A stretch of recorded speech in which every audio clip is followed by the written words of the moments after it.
మరోసారి చంద్రబాబుపై నిప్పులు చెరిగిన మాజీ ఎంపీ ఉండవల్లి అరుణ్ కుమార్.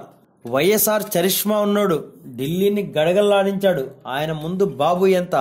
మాజీ ఎంపీ ఉండవల్లి అరుణ్ కుమార్ అప్పటి ఉమ్మడి ఏపీ దివంగత ముఖ్యమంత్రి వైఎస్ రాజశేఖర రెడ్డి సాక్షిగా ఏపీ ముఖ్యమంత్రి తెలుగుదేశం పార్టీ జాతీయ అధ్యక్షుడు నారా చంద్రబాబు నాయుడుపై నిప్పులు చెరిగారు.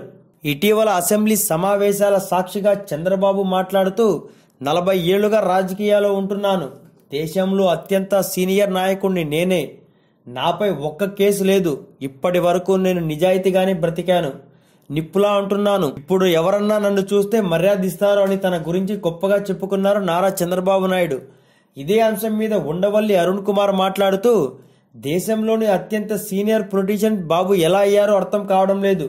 ఒకవేళ ముఖ్యమంత్రిగా అనుకుంటే బాబు కంటే నవీన్ పట్నాయక్ దాదాపు 17 ఏళ్లుగా కొనసాగుతూ ఉన్నారు. మరోవైపు పక్క రాష్ట్రమైన తమిళనాడు కరుణానిధి 5 సార్లు ముఖ్యమంత్రిగా పనిచేశారు. ప్రస్తుతం ఆయన ఎమ్మెల్యేగా ఉన్నారు. మరి ఏ విధంగా ఆయన దేశంలోనే అత్యంత సీనియర్ నాయకుడు అర్థం కావడం లేదు. ఒకవేళ ముఖ్యమంత్రిగా ఈయన ముందున్నారా అంటే ఈయన కంటే ముందు ములాయం సింగ్, కళ్యాణ సింగ్, ఆంటోనీ, ఫరూక్ ముఖ్యమంత్రిగా పనిచేశారు. టీడీపీ పార్టీలో సీనియర్ నాయకులా అంటే ఆయన కంటే ముందే టీడీపీ పార్టీ పెట్టిన కొత్తలో చంద్రబాబు కంటే ముందే గోరంట్ల బుచ్చయ్య చౌదరి ఎమ్మెల్యేగా పనిచేశాడు. అప్పుడు చంద్రబాబు కాంగ్రెస్ తరపున పోటీ చేసి 16,000 ఓట్ల తేడాతో ఓడిపోయారు.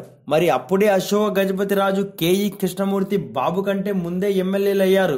మరి ఏ విధంగా బాబు దేశంలో అత్యంత సీనియర్ నాయకుడు చెప్పాల్సింది.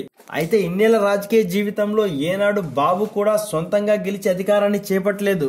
1955లో చంద్రబాబు ఎన్టీఆర్ దగ్గర నుండి ఎమ్మెల్యేలను, పార్టీను లాక్కొని ముఖ్యమంత్రి అయ్యారు. ఆ తర్వాత బీజేపీని అడ్డుపెట్టుకుని ముఖ్యమంత్రి అయ్యారు. గత ఎన్నికల్లో కూడా పవన్ కళ్యాణ్ బీజేపీ పార్టీని అడ్డుపెట్టుకుని ముఖ్యమంత్రి అయ్యారు తప్ప సొంతంగా కాలేకపోయారు. అయితే ఎప్పుడు ఎవరితో నిలబడితే పార్టీ అధికారంలోకి వస్తుందని తెలుసు కాబట్టి బాబు ఇలా గెలుస్తొస్తున్నాడు. అదే దివంగత ముఖ్యమంత్రి వైఎస్ఆర్ 2004లో టీఆర్ఎస్ వామపక్షాలతో కలిసి బరిలోకి దిగి బాబు 9 ఏళ్ల అరాచక పాలనలో చరమగీతం పాడి అధికారంలోకి వచ్చి ఆరోగ్యశ్రీ, రైతు రుణమాఫీలు, స్కాలర్షిప్ లాంటి పథకాలను అమలు చేసి తర్వాత సార్వత్రిక ఎన్నికల్లో హైకమాండ్ ని ఎదిరించి మరీ ఒంటరిగా బరిలోకి దిగి భారీ మెజారిటీతో గెలుపొందాడు. అది గెలుపు అంటే, అది సత్తా అంటే. వైఎస్ఆర్ చరిష్మా ఉన్న నాయకుడు ఢిల్లీను గడగడలాడించాడు. చంద్రబాబుకు చరిష్మా లేదు అని ఆయన సంచలన వ్యాఖ్యలు చేశారు.